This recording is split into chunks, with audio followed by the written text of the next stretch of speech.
Here comes Bernie Sanders from behind. Watch out, Hillary. Watch out. Now, a little fun and excitement in the race already. Bernie Sanders is all over Iowa. Iowa's all over Bernie Sanders. There's a lot of Bernie love going on. So, New York Times, a big article saying, whoa, what are these crowds about? This guy is inspiring huge crowds that they didn't expect. New York Times didn't expect. Washington, D.C. establishment didn't expect all throughout Iowa. So now let me give you some of the details, and then we'll discuss what's actually behind this. They start out the story by saying a mere 240 people live in the rural northeast Iowa town of Kensett. So when more than 300 crowded into the community center on Saturday night to hear Senator Bernie Sanders of Vermont, many driving 50 miles, the cell phones of Democratic leaders statewide began to buzz. Now look, I don't make too much hay out of how many people show up at rallies. The bottom line is polling. People say ignore the polling. That's nonsense. The polling tells you roughly how many people are actually going to vote for that person, right? So because I know, especially in the late stages of a campaign, people get excited. Oh my God, Mitt Romney's got a lot of people showing up at rallies. Yeah, at least 45% of the country is going to vote for him. Of course, a lot of people are going to show up at rallies. Now, earlier in the primaries, it's a slightly different situation. And here, I can see why they would be excited, because if a town is only 240 people and 300 people show up in the town, well, that's quite something. All right, now there's more on that from the New York Times. They explained he drew 700 people to an event on Thursday night in Davenport, for instance, the largest rally in the state for any single candidate this campaign season, and far more than the 50 people who attended a rally there on Saturday with former Governor Martin O'Malley of Maryland. So Martin O'Malley's not got to feel too good about that. He declared his candidacy over the weekend. He's in, former governor of Maryland, of course, as they just explained. But he's not getting a lot of love and attention. Why? Because Bernie Sanders has a real progressive agenda, and he's been shouting it from the rooftops for his entire career. This is not designed just for a primary run. This is not just politics. It is who Bernie Sanders is. Now, this isn't polling yet, but still, those are big-sized crowds. So, is Hillary feeling a little badly burned? I don't know. Let's go to the audio tape. We found audio. It's weird. She was in an event somewhere, and this is what she said about Bernie Sanders' rise in Iowa. I'm still alive, only I'm very badly burned. Okay, interesting.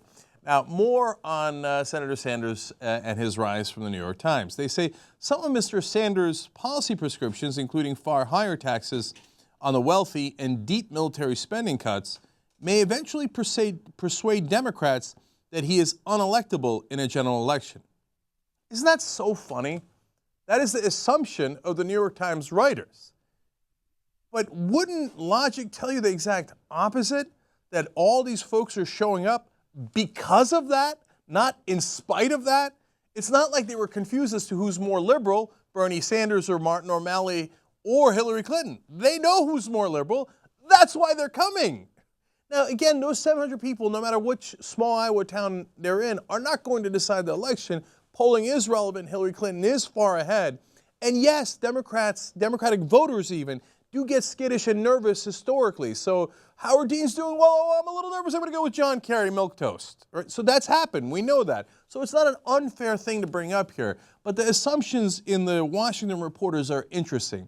Well, if you're really for higher taxes on the wealthy, eventually you're obviously going to be unelectable. I wouldn't be so quick to think that, let alone cuts to defense spending. Those are exactly what the doctor ordered, apparently. So, and again, that's not from my perspective. That's from obviously the perspective of the Iowa folks that are going to these events. Now, this piece here, this next quote cracks me up. They say, judging from Mr. Sanders' trip here last week, there is real support for this message.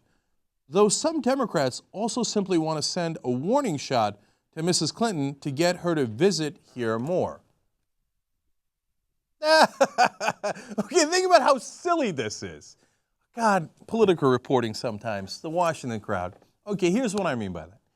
Do you think there's a family in the middle of Iowa thinking, hey, let's stop what we're doing in the middle of a lovely weekend and go watch Bernie Sanders speak because we'd like to send a message to Hillary Clinton that she should come to Iowa more? No. That's how political people think. That's not what the guy who went to the rally, who brought his family to the rally thinks. He thinks, I could have gone to a picnic instead, and instead I went to a Bernie Sanders thing. The only reason you do that is if you're really excited about Bernie Sanders. You really want to hear him out. Not because you think, oh, hey, honey, what do you think? Should we send a message to Hillary today? Yeah? Oh, yeah, let's go to the Bernie rally. No real person thinks that way. Only political people think that way. And to assume that's why large crowds are showing up at Bernie Sanders events? Come on, man. Wake up to reality. And by the way, if they wanted to do that, why didn't they go with to a rally of a person who Washington thinks is far more electable, Martin O'Malley? Why didn't they say, hey, wait a minute, let's take a bit time out of our day to send Hillary a message through an O'Malley rally? Because they're not excited by O'Malley. And they're not trying to send a message to anyone else. They want to hear what Bernie Sanders has to say. I know it's tough for Washington people to get that through their heads. Now, look, Hillary does have a tough perception issue here in Iowa. She still has a big lead. But now folks are saying that she's got to win by such a gigantic margin, otherwise it'll be an upset. Okay, I'm not sure that's fair to Hillary Clinton. So here's Kurt Meyer. He's the Tri-County Democrats chairman there. He says, let's say she wins by less than 20%. That's a two-ticket out of Iowa thing, meaning that's positive for assuming that Bernie Sanders is the second place vote getter there, and that's a big assumption. It could be anybody else. But they're saying she's got to win by more than 20 points. That's not fair. Okay, look, I'm not a proponent of Hillary Clinton. I'm a progressive. But to say that if she doesn't win by 20 points, she loses is ridiculous. Be fair to everybody here. Okay, now, finally, they talked to Bernie Sanders here. They got a quote of his at the end here. But again, the framing amuses me. They say the next day in Muscatine, Iowa, after a rally at a community college drew twice the expected audience of 50, Mr. Sanders seemed to be experiencing a contact high from the size of his crowds. He said, be amazed at what you saw here. I want to win this. No, that's three strikes and you're out. Trip Gabriel and Patrick Healy wrote this article. Overall, it's a positive article about Bernie Sanders and how he maybe is going to give Hillary Clinton a run for their money. But that's three snide comments like, oh, are you high thinking you might actually win this? No, they didn't say he's high. They said he got a contact high. I got it, dude. I got it. Oh, he's unelectable. He's kooky. People are coming for different reasons, not really for Bernie Sanders. And he must be high if he thinks he's going to win. But how do I explain away all the crowds? Well, you don't. Maybe you pay attention to those crowds. Maybe they're trying to send you a message. They're trying to send Washington a message saying, hey, you know what? We hate the way things are run, and we don't want another Bush or Clinton to keep running them just as they are. We'll take anybody to overturn the apple cart. And here's what we know about Bernie Sanders. He's going to overturn the apple cart. It's not a bad thing. They're not going there despite that. They're going there because of that.